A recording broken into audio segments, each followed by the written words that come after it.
우리 말씀 보겠습니다. 에베소서 2장 1절부터 3절입니다.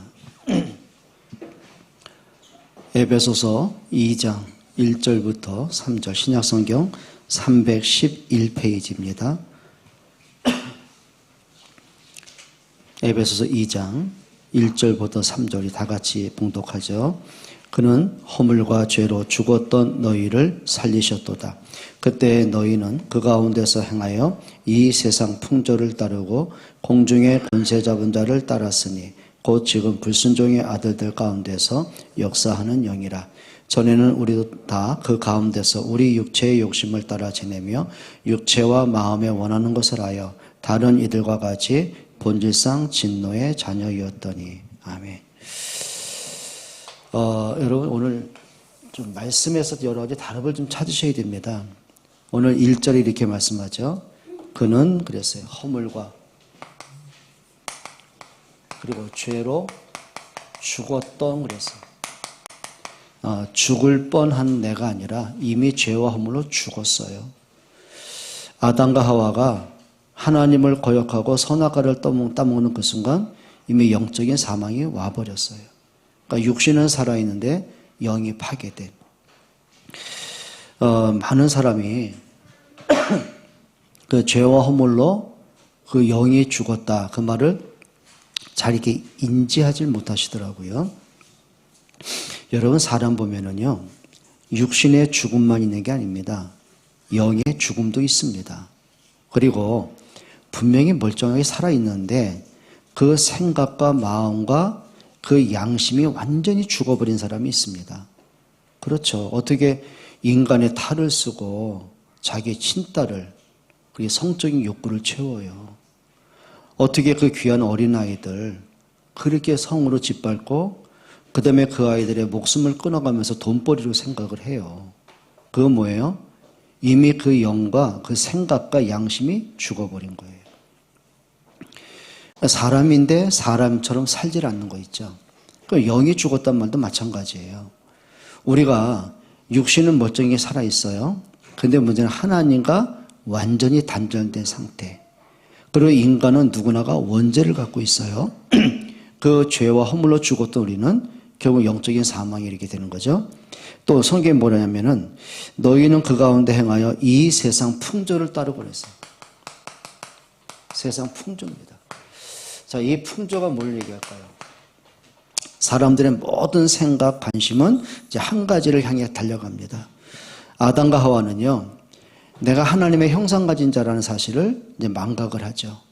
그리고는 내가 가질 수 없고 먹을 수 없는 선악과를 향해 모든 것을 집착을 하고 달려갑니다. 그리고 모든 것을요, 선악과 따먹는 일에 모든 포커스가 맞춰졌어요. 그러다가 사단에게 속아서는 이제 선악과를 따먹죠. 그게 뭐냐면 이 세상 풍조라고 말하는 거예요. 또 하나님을 떠나버린 인간들이 뭔가 이제 채워야 되잖아요. 그러니까 뭐를 욕망을 채우는 거죠. 그러니까 어떤 사람은 돈, 성공, 향락, 쾌락, 그리고 뭔가 마음에 허전하고 외로우니까 뭔가 한 대 의지를 하고 싶은 거죠. 그게 종교 우상입니다. 또 미래가 두렵죠. 내 현실이 무슨 일 터질까 봐 걱정돼요. 그러니까 이제 무속과 점술에 의존하고 이렇게 살아가는 거예요. 그게 뭐죠? 세상 풍조를 따라가는 거예요. 그러니까 하나님과 역행을 하는 거죠. 그리고 뭐라 했죠?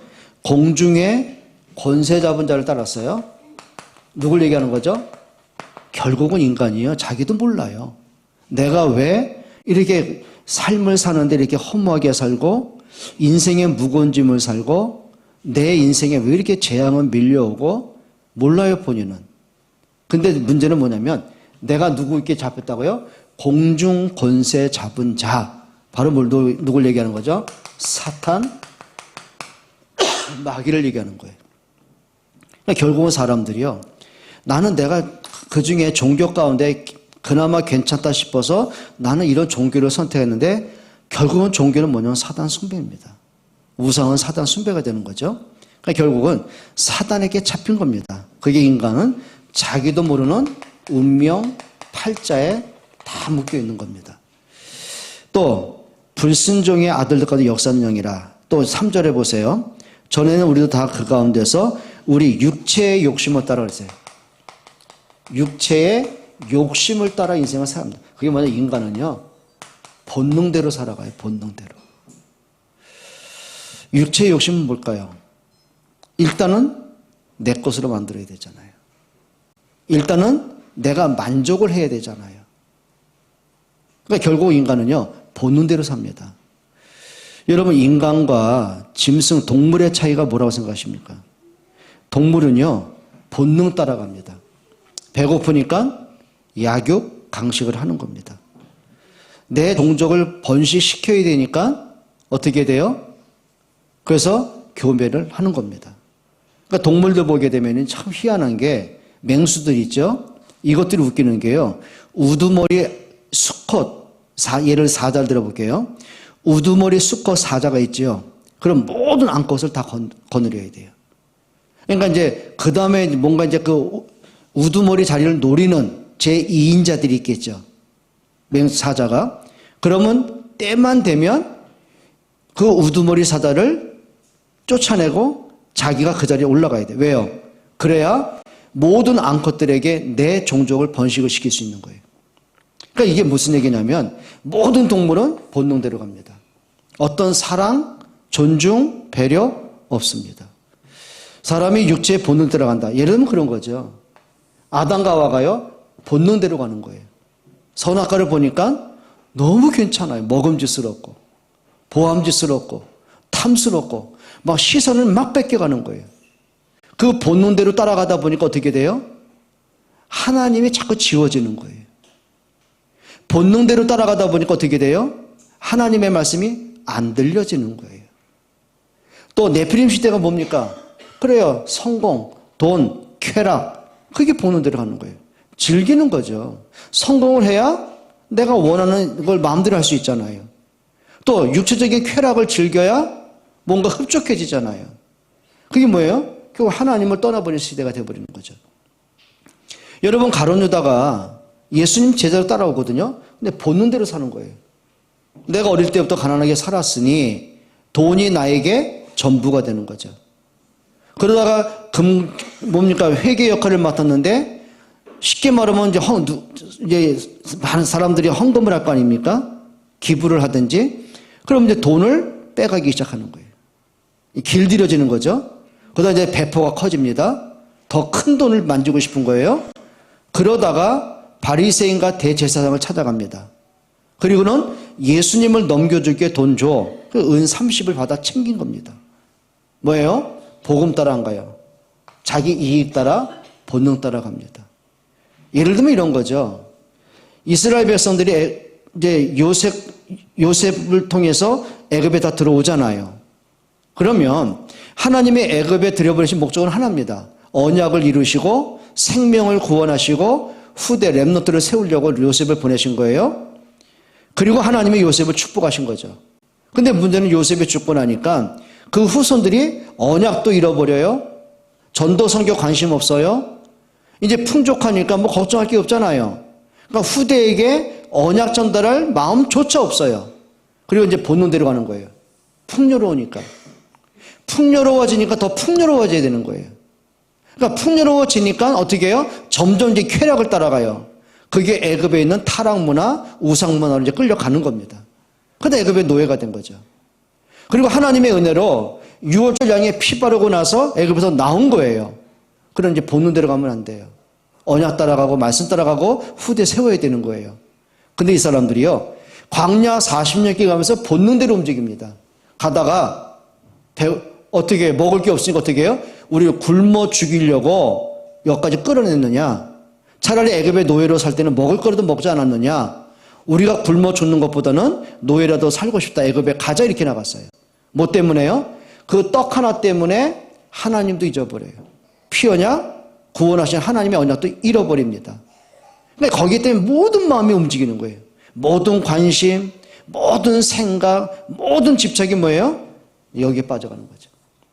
많은 사람이 그렇습니다. 사실 뭐 복음을 위해서, 뭐 교회를 위해서 전도, 선교, 세계복음화, 렘넌트, 뭐 말은 많이 할 수 있고 기도는 얼마든지 할 수 있어요. 근데 솔직히 보면은요, 다 자기 보는 대로 갑니다. 내가 이익되는 것, 내가 원하는 것. 그래서 돈 따라. 사람을 조금만 손해보세요. 그러니까 많은 사람이요. 11조를 하고 성교를 건축을 하는 걸 뭐라 그래요? 그냥 지출로 보는 거죠. 쉽게 말하면 아깝게 된 거. 그러다 보니까는 헌금이 자꾸 이제 미뤄지는 겁니다. 그러니까 많은 사람이 뭐냐면 정말 복음무리하고 전도와 성교와 렘넌트 교회보다는 어떻게 돼요? 일단 내가 손해 안 보는 거죠. 그게 뭐냐면 사람들마다 자기 보는 대로. 또 문제가 생겼어요? 그럼 어떻게 해요? 그래, 이 문제 속에 하나님의 계획은 뭘까? 내가 어떻게 하나님 앞에 올바른 기도 제목을 찾을까? 그렇게 생각을 안 하잖아요. 그 문제 때문에 또 어떻게 돼요? 또 불안해지고 염려가 되고 걱정되고 그러니까 말씀 놓치고 기도할 힘도 없고 예배가 되지도 않고 계속 뭐가 되는 거예요? 또 문제에 또 잡혀가는 거죠. 여러분 요셉이요. 애굽의 노예로 팔려갔을 때 만약에 본능대로 한다면 어떻게 되겠어요? 형들 생각하면 늘 이갈고 있어야 되고 복수 생각하고 있어야 되고 내 현실을 보니까 암담해야 되고 그러니까 두렵고 좌절하고 살기 위해서는 어떻게 해야 돼요? 뭔가 이제 인본주의 써야 되고 이제 본능대로 가면 그렇게 가는 거예요. 근데 그게 가능하냔 말이죠. 근데 언제든지 육체의 욕심 따라 본능으로 끌려가지 않습니다. 언제든지 하나님 앞에 섭니다. 여러분 다니엘과 그 세 친구가요. 어릴 때 전쟁이 터지고 포로로 끌려와서 이제 풀무불에 던져짐을 당하고 사자굴에 던져짐을 당하잖아요. 그럼 본능대로 가면 그렇게 되는 거예요. 왕이 지금 금신상 만들어 놓고 어떤 신도 섬기지 마라. 금신상에만 절하라고 한 거예요. 그러면 본능대로 가려면 어떻게 해요? 하나님 배척해야죠. 내가 살기 위해서는. 왕한테 조금 인정받기 위해서는. 그나마 좀 출세 좀 하기 위해서는. 어떻게 해요? 하나님 부정하고 금신상 앞에 절해야 되는 거예요. 근데 이들이 본능대로 안 가더라고요. 어떻게 가요? 하나님 앞에 서더라고요. 여러분 믿음은 다른 거 아닙니다. 하나님과 방향 맞춰가는 겁니다. 말씀 따라가기로 주의 이름으로 축원드립니다. 그리고 육체와 마음에 원하는 것을 하여. 육체와 뭐예요? 마음에 원하는 것. 여러분 마음에 여러분 늘 뭘 원하십니까? 마음에 원하는 게 뭡니까? 아까 말씀드린 아담의 마음속에는 원하는 게 하나입니다. 하나님은 먹으면 정령 죽는다고 했던 그 선악과 내가 먹는 게 마음에 원하는 겁니다. 그러니까 마음에 원하는 대로 가는 거예요. 근데 행복했습니까? 아닌 거예요. 자, 사울 왕이 다윗을 보면서 마음에 원하는 건 하나입니다. 나보다 능력 있고 인기 있는 백성들에게 인정받는 다윗을 죽여야만 내 자리가 지킬 수 있다고 생각. 그게 마음에 그러니까 다윗을 죽이는 일에 혈안돼 있죠. 그러니까 마음에 원하는 대로 군사 끌고 다니는 겁니다. 과연 그게 성공입니까? 아니요. 오히려 악신들이더라고요.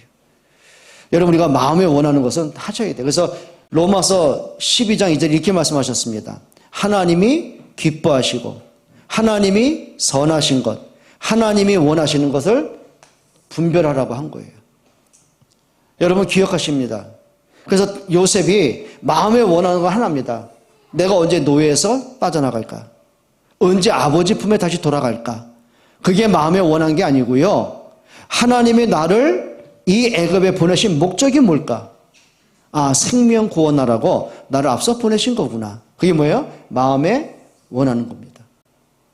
여러분 오바다가 만약에 육체의 본능대로 마음의 생각대로 세상 사람과 똑같이 원하는 대로 갔다면 어떻게 돼요? 지금 아합 왕과 이세벨 여왕이 모든 선지자를 잡아 죽이고 바알 신을 섬기게 만들었어요. 그러면 오바다는요 그냥 평민이 아닙니다.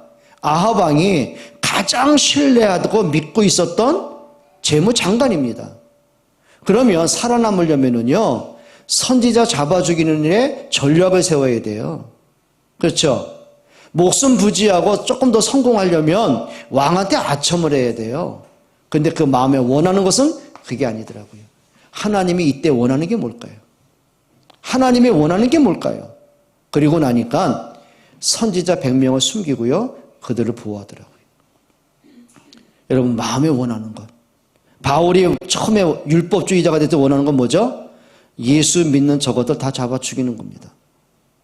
핍박하기 시작하잖아요. 근데 다메섹에서 부활하신 예수 만나고 마음에 원하는 건 뭐죠? 나의 간절한 기대와 소망. 오직 복음, 오직 전도, 오직 선교더라고요. 여러분, 하나님이 원하시는 소원을 갖기를 축원합니다. 그게 우리에게 평생 기도 제목이 되는 겁니다. 여러분, 이렇게 되길 주의 이름으로 축원합니다. 그리고 성경은 에베소 2장 3절에 뭐라 했죠? 본질상 우리는 진노의 자녀였습니다. 이게 우리의 영적인 신분입니다. 모든 세상은 배운 자나 못 배운 자나 가진 자나 없는 자나 있는 자나 그리고 또 성공자나 실패자나 모든 사람이 이 땅에 포함된 겁니다. 그래서 의인은 없나니 하나도 없다고 했습니다. 그리고 모든 사람이 죄를 범하였음에 그랬습니다. 어떻게 할 겁니까? 그래서 하나님이 다른 길을 주신 게 아닙니다. 오직 하나입니다. 복음을 주셨습니다. 종교가 아닙니다. 복음입니다. 그래서 오늘 성경에 4절에 보세요. 긍휼이 풍성하신 누구의 긍휼이에요? 하나님의 긍휼입니다. 어떤 긍휼이죠? 여기에 빠진 우리를 버리지 아니하시는 그리고 여기에 빠져서 멸망에 빠진 우리를 구원하시려는 것 그게 하나님의 긍휼이라고 말하죠. 그래서 우리는 하나님의 은혜로 삽니다. 또 4절에 하나님이 우리를 뭐 하신 사랑을? 그 큰 사랑을 인하여. 그러니까 요한복음 3장 16절에 뭐라 했어요? 하나님이 세상을 이처럼 사랑하사 누굴 주셨어요? 독생자 예수 그리스도를 주셨어요. 여러분, 하나님의 사랑은요 단순한 게 아니잖아요. 생명 주신 그 사랑입니다. 또 5절 보세요. 허물로 죽은 우리를 그리스도와 함께 뭐 하셨어요? 살리셨습니다. 무슨 말이죠? 예수 그리스도께서 십자가에 죽으심 때문에 우리의 원죄도 함께 못 박힌 거예요. 우리의 모든 죄가 함께 십자가에 못 박힌 거예요. 그래서 바울은 뭐라고 했죠? 내가 그리스도와 함께 십자가에 못 박혔나니. 아니, 바울이 언제 십자가에 못 박혔습니까? 여러분, 십자가에 못 박힌 적 있습니까? 그게 아니고 하나님은 예수 그리스도를 십자가에 못 박혀 죽게 하시면서 우리가 해결할 수 있는 원죄, 운명, 사단, 지옥 문제도 거기에 함께 못 박아버리신 거예요. 그게 십자가의 사랑이죠. 그리고 뭐라 그랬어요? 예? 허물로 죽은 우리를 그리스도 함께 뭐 하셨어요? 하나님의 은혜로 살게 하셨고 그게 뭐죠? 새 생명을 얻게 한 거예요. 이 말은 뭡니까? 그리스도의 십자가의 죽음이 없다면 우리는 여기서 빠져나올 길이 없습니다. 어떻게 운명에서 해방받습니까? 어떻게 사단의 올무에서 벗어납니까? 어떻게 원죄 문제 우리가 스스로 해결할 수 있습니까? 없어요. 그래서 우리 힘으로는 안 되기 때문에 그래서 하나님이 그리스도를 보내신 거고 그 그리스도가 나를 대신해서 십자가의 죽음으로 내가 생명을 얻었습니다. 그걸 하나님의 은혜라고 말하는 거예요. 그건 은혜의 하나님이시죠. 그리고 6절에 이렇게 말합니다. 또 함께 일으키사 그리스도 예수 안에서 함께 하늘에. 그래서 그리스도가 부활하셨을 때 우리도 하나님 우리도 그리스도와 함께 사망에서 생명으로 일으켜 내오셨어요. 우리의 옛사람이 십자가에 함께 못 박히고 우리가 그리스도로 새 사람이 되었어요. 잃어버린 하나님의 형상을 회복했어요. 맞습니까? 그게 함께입니다. 그리고 그리스도와 함께 하늘에 앉히시고 그랬습니다. 무슨 얘기일까요? 부활하신 그리스도로 하나님의 자녀된 신분을 주셨습니다. 그리고 주님이 부활하신 것처럼 우리도 그리스도가 재림하는 그 순간에 우리도 영원한 몸으로 부활합니다. 그게 하늘에 앉히시고 그 말입니다. 그게 요한계시록에 그거는 새 하늘과 새 땅 그렇게 말하죠. 7절 보세요. 이는 그리스도 예수 안에서 우리에게 자비하심으로 그 은혜의 지극히 풍성함을 오는 여러 세대에 나타나 하십니다. 자, 하나님 우리에게 은혜를 베푸셨어요. 그리고 우리를 사망에서 생명을 주셨어요. 우리를 죄에서 구원하셨어요. 마귀의 자녀를 하나님의 자녀가 되게 하셨어요. 지옥의 백성을 천국의 백성이 되게 하셨어요. 그 은혜를 이렇게 말합니다. 여러 세대에 나타내려 하십니다. 그게 뭡니까? 부모들은요, 자녀들에게 이거 하셔야 됩니다. 언약 전달하는 응답받기를 축원합니다. 복음은 나 당대 끝나는 게 아닌 거예요. 그거는 여러 세대에 나타나야 되는 거예요. 그렇죠? 우리 중지자들, 우리 성도들은요, 뭐죠? 나와 관계된 주변 사람들에게 이게 전달돼야 되는 거예요. 그게 전도입니다. 자, 유엔이 인정한 국가들 가운데 국가들이 237개 나라가 있고, 국가 안에 난민으로 떠도는 저 카렌 같은 그 난민들이 있죠. 카렌족들. 이런 족들을 합쳐가지고 5천 종족이 있다고 그래요. 그래서 237개 나라에 5천 종족이 있는 거예요. 그러면 전 세계가 이 복음을 들어야 되죠. 그걸 우리는 선교라고 말하는 거예요. 그러면 하나님이 원하는 건 단 하나입니다. 생명 살리는 겁니다. 맞죠? 그럼 우리가 정말 렘넌트를 살리고 우리가 전도를 하고 선교를 한다는 것은요, 우리의 선택이 아닙니다. 뭘까요? 예수님의 지상 명령입니다. 명령은 순종이 우선입니다. 그래서 예수님 뭐라 했어요? 모든 족속으로 제자를 삼아라. 천하 만민이 복음을 듣게 해라. 땅끝까지 이르러 내 증인이 되리라. 그게 예수님의 하신 지상 명령들입니다. 그럼 우리가 이 땅을 살면서요, 해야죠. 우리가 잘 먹고 잘 살고 잘 놀고 잘 입고 다 하셔야 됩니다. 돈도 버시고 성공도 하시고 뭐 다 하셔야 됩니다. 여행도 하시고 뭐 얼마든지 하셔야 됩니다. 중요한 게 있습니다. 우리의 삶의 목표, 방향 놓치면 안 됩니다. 여기에 우리의 방향을 맞춰가야 돼요. 나를 통해 하나님이 이 복음의 증인되도록. 그러니까 요셉이 간단하게 읽어본 겁니다. 방향 맞췄어요. 나를 애굽에 보내신 하나님의 목적이 이거구나. 생명 살리기 위해서. 렘넌트 세우기 위함인 거구나. 이걸 마음에 담고 오니까 방향을 맞춰요. 그게 인생의 목적이 되는 거예요. 여러분, 우리의 삶에서 정말 하나님과 방향 맞추고 하나님이 원하시는 그 일에 쓰임받는 여러분 되기를 주의 이름으로 축원합니다. 우리 한번 통성으로 한번 기도하실까요? 하나님, 일생입니다. 단 한 번의 시간들입니다. 그럼 우리가 리허설할 시간이 아니에요. 연습하는 시간이 아니에요. 생방이 되는 거예요. 생방. 지금이 하루하루가 생방입니다. 그럼 어떻게 할까요? 잘 봐야 돼요. 그래서 세월을 아끼라고 그랬어요. 여러분, 우리가 복음과 전도와 렘넌트 교회, 여기에 마음이 담기고 기도가 담기고 우리의 헌신이 담기고 같이 한번 기도하겠습니다. 하나님 감사합니다. 오직 복음으로, 오직 전도로, 오직 선교와 렘넌트로 우리의 간절한 기대가 되고 간절한 소망이 될 수 있도록 하나님이 쉬지 않고 일하시는 그 일에 우리 또한 쉬지 않고 기도하고 깨어 근신하여 기도하고 정말 하나님이 원하시는 그 일에 우리의 삶이 드리고 물질이 드려지도록 축복하여 주옵소서. 예수 그리스도의 이름으로 기도합니다.